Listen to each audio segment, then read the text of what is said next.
Say, kids, what time is it? It's kind of like watching TV, but, in your car.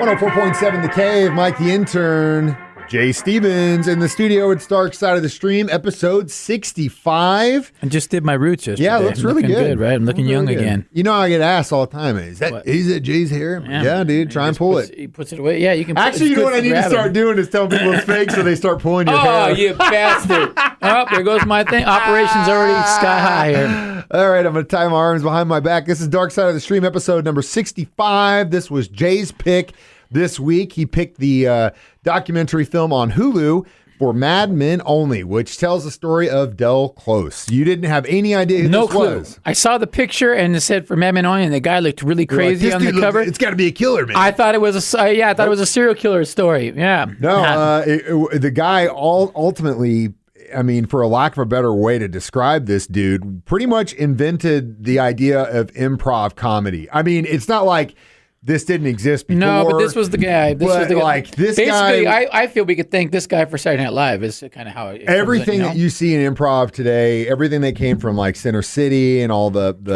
players and all that stuff, those guys all really studied under Del Close. And we'll go into all the people he taught and all the people he trained, because that in itself is unbelievable. List of stars. Literally every funny person you know in your life that you like, I could probably pick one out of this list that you go, oh yeah, I love that guy. Probably learned from Del Close while he was still alive. But this documentary, if you like comedy, if you kind of want to have an idea about where this idea of improvisation came from, Del is the man. Now, with genius also comes a little bit of craziness, and that's the story of my life. That's the story of all of anyone that does this business life. I mean, we all got a little bit of crazy in us some way or another. You have to. If you don't have some in you, I'll help you get some in you. Okay, with that, this is Dark Side of the Stream, episode 65. 65. Madmen Only on 104.7 The Cave. 104.7 The Cave, Mike the Intern, Jay Stevens back in the studio. It is Dark Side of the Stream, today discussing the documentary on Hulu for Madmen Only. We forgot our theme song, though. Oh, yeah. We're already on segment 2. All right, here we go. We watch movies so you don't have to. Let's do it again. No, that was perfect. Okay. It's good. All right, we watch movies so you don't have to. We'll do that at the end.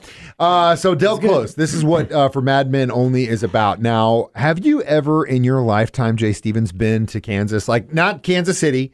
I'm talking about go west of Kansas. Not driving through. Like, have you ever been to Kansas? I don't think so. You've been to Kansas City. I know you have. I've been there. But I've been. Have you ever driven through Kansas? I don't think I've taken that. You like Kansas, Missouri. Kansas City, Missouri is like as far as Jay's got the line. That's where the world drops off, and then California comes. And then eventually you see some mountains, and then there's California. All right. Well, almost all my family comes from Kansas. Middle Kansas, Western Kansas, Southern Kansas, Liberal, Wichita, Hutchinson's area. My mom currently lives in Manhattan, Kansas. And the reason I bring this up is because that is where Del Close is from. He was born in Manhattan, Kansas in 1934. And the reason I bring this up is because if you've ever been to Kansas, and I'm not knocking it, because there's a special place in my heart for it. I'm envisioning just fields of corn. You're not far off. It's not just corn. It's not corn, though. It's mainly wheat, and salt mines and a bunch of stuff. But yeah, it's definitely agricultural. And that's what Manhattan K-State is, actually an agricultural school. But when you're there, everything feels like it's behind a little bit. Well, a few years behind. And there's a little bit slower. There's a joke about Kansas too. Have you heard the Ron White joke about Kansas? What is it? He says that when you go to California, everybody's so good looking, and the reason is because everybody moves to California to be movie stars, and they're good looking people, and then they meet good looking people, and they mate and make more good looking people and more good looking people. He said the exact opposite thing is happening in Kansas. Well, thanks a lot, Ron White. Anyway, but yeah, if you ever go there, if you're from there, you know what I mean. Like it's not that I'm saying there's not funny people there, but their humor's different, and it just blows my mind that a guy named Del Close came from Manhattan, Kansas. Like, I mean, he actually ran away from home in his late teens to work at a traveling sideshow. Yeah, man. But then came back to work for. Wait, the traveling sideshow though was awesome. Yeah, it was like really was. Dr. Vampire or some guy, and he would put on these shows, and he would kill the lights, and then the kid would have to run out there with fake worms or whatever. Like, yeah, man, it sounded like a fun thing to do. I could see myself doing a sideshow. I would love to see Jay Stevens' sideshow. Like a Halloween sideshow time? What would you be? No, I would do a show like that. It would combine magic, hypnosis, and like a little bit of comedy and scary. Like, I could 100%, you give me a week, I could come up with a act like that. Well, ladies and gentlemen, you heard it here first. Jay has a week from this moment on to come up with his own sideshow. If we set it up, I could do 100%. Sideshow Jay. All right. Well, we need to figure that out because that would be hilarious to watch. But anyway, yeah, he's from middle of Kansas. It just blows my mind. He runs away from home, does this in a teenager. He had just such an incredible mind, and then came back to K-State. And then that's when he left and started doing like improv stuff. He worked with the Belfry Players in Wisconsin. He went to New York City, did the Compass Players in St. Louis. Then he worked in comic books as well. Like that part was confusing to me. Did later on. He did do some stuff in the 80s. Okay. That confused me, the back and forth. The other thing about, we're blowing all this stuff way too early because there's so much more to this guy's story, and I don't want to do it all in the second segment. So you're gonna have to come back. The interesting thing is I picked this not knowing what it was, and Mike got so much more out of it than I did. Well, because I love this stuff, and I knew about Del, and I knew about the people that he trained. See, I didn't know a lot about like him being involved with the Merry Pranksters, which is a dead thing, and I knew that he literally was like, as far as improv, he's the man. I did not, and all the other thing I did not know and didn't make 2 and 2 together is I love the movie The Untouchables, and he's an actor in that movie. He's also an actor in Ferris Bueller's Day Off, which we'll talk about next. Dark Side of the Stream on 104.7 The Cave. 104.7 The Cave. Mike the Intern, Jay Stevens back in the studio. Episode number 65, discussing Madmen only. Madmen only. Del Close's story on Hulu. Now, Jay made a good point last break. Like, I did pull a lot of it. The reason I did was because I knew about Del. I knew his contributions, but I didn't know a lot more about this story. Like, I knew that he was kind of a crazy dude. I knew that he literally, we'll go into this now.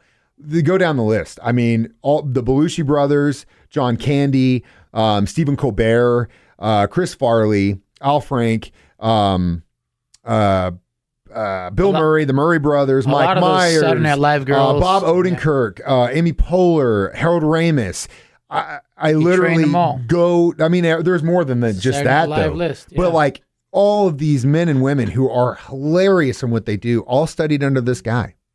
And that in itself should tell you how amazing he is, but also kind of crazy. Crazy, yeah, crazy. Really and crazy. A lot of these comedians also, you hear it all the time. They have problems like demons inside that they're fighting. They're crazy funny, but they've also got some issues as well, like mental health issues or whatever. I mean, the list goes on of all these comedians that have had. It's almost like a yin and yang. You know? It is. Robin Williams, Belushi, and all these guys. It's like almost like the more crazy comedian and awesome you are, the deeper the yang side goes, you know? It's just unbelievable. Right time, right place, because really this guy could have definitely been in a completely different place in his life. But having left home at the age he did and getting involved in show business in the way he did it, and then kind of just carving his own path, but seriously staying true to who he was, that in itself is, I think, the best thing that you can do for yourself. If you want to be a performer, if you can be yourself and make money being yourself, like that's the easiest thing in the world. I think that's like the dream, right? If you can make money just being yourself. And doing what it is you do, he definitely did that. I tried to voice this side to, we won't mention any names, but and just catch hell for it. But it's like, well, if I can make a living kind of being myself, isn't that the goal? That's the dream. Isn't that the goal? Dream. That's what we're trying to do here. No, you should get a real job. Well, really, this is what I do. I don't want to do that. Yeah, anyway, I want to do that. So Del, after he moved to Chicago, he did work at his second city for a little bit. But then had a little bit of problem with substance abuse. They booted him out, right? Yeah, they kicked him out. Sent him to Canada or something, right? For a little bit. And then, he went out west and did started this thing called The Committee. and then went and toured with the Merry Pranksters, who were kind of like all these dudes on LSD that would go to Dead shows and do weird stuff. And then he actually created light images for the Grateful Dead shows during this period as well. And then went back to Chicago and to Second City where he did that stuff, and then was also part of the early days of Saturday Night Live. So like I said, this guy's if you're going to talk about foundation work in comedy improv, Del is literally the cornerstone where it was stamped the date right there. Amazing. We will come back with our review and what we're going to be watching next, Dark Side of the Stream on 104.7 The Cave. 104.7 The Cave, Mike the Intern, Jay Stevens, Dark Side of the Stream, discussing for Madmen only the story of Del Close on Hulu. And if you like comedy, you like Saturday Night Live, you're familiar with Second City, Dan Aykroyd, any of these are actors and comedians we mentioned, you got to watch this documentary because it really tells the story of a guy who helped a lot of people find their inner madness, which, we deal with voice talent guys and air check guys and what we do that, have their own vision. I would have loved to have Del Close as my voice actor guy or whatever. Like, the crazier the better. Yeah, crazier the better, man. But anyway, really cool life. How many Mad Men would you give this documentary? I'm going to only give it a 2 because I felt it was very slow, didn't really go anywhere. It was a story about a dude's life, and it was... you got much more out of it than I did. Yeah, I like, when I know something about someone, but I kind of just know a little bit, when you can kind of expand on that. And they definitely did a good job of that in stories and interviews with people in this documentary. I was hoping by seeing the picture, I was hoping it was going to be a guy that was nuts. Eats people that he murders. Yeah, and was on the lam for all his life or something. No, not Del. I didn't get that. He passed away after emphysema, a battle with emphysema, way earlier than he should. I think he was in his 60s or something like that. Still cracking jokes from the deathbed. Yeah, dude, and still funny. And that inherently is a great lesson. No matter what you're going through in life, if you can try to see the humor or the positivity in whatever is happening, you'll always be on the better side of the fence. I would give this documentary an easy 3.5 Mad Men, just because it expanded on what I said. And you're right. I mean, it's definitely kind of a history lesson about a guy. But I thought it was well done. Wasn't groundbreaking, but anything that can give me more information that I can, if someone says something about this or that, I could be like, hey, did you know? Then I would like it. I'm great at parties. So next week, my pick, or I guess we're going to take a week off or whatever, is going to be season 2 of The Tiger King. Oh man, Joe Exotic in the Which gang. We were discussing this before we did this, that we never actually did Tiger King 1. I don't think we ever did. I don't think we did either. Because it was during the heat of the pandemic. During the pandemic, we weren't really allowed to be in the room together, so we kind of took a break from it. But now that we're hot and heavy on this, we are going to go back to Tiger King 2 and see how old Joe Exotic is doing in a prison in Oklahoma. We're going to try to get him out of jail. I'll be the driver. I'll be the United States couldn't pardon him. I don't know how I'll be the driver, Joe. I got your back, homie. Just let me know where I can send my money. As always, you can download these. He would like me. Oh, I'd love you. He'd probably end up seducing you, I'm sure. Feed me meth and marry me like those other guys. Jay's losing teeth and is in love with Joe Exotic. As always, you can stream these online, 1047thecave.com, on our 104.7 The Cave app as a podcast. You can watch it live every Thursday at 9 a.m. on Facebook. And as always, this is Jay Stevens, Mike the Intern, reminding you, we watch movies so you don't have to. It's Dark Side of the Stream on 104.7 The Cave.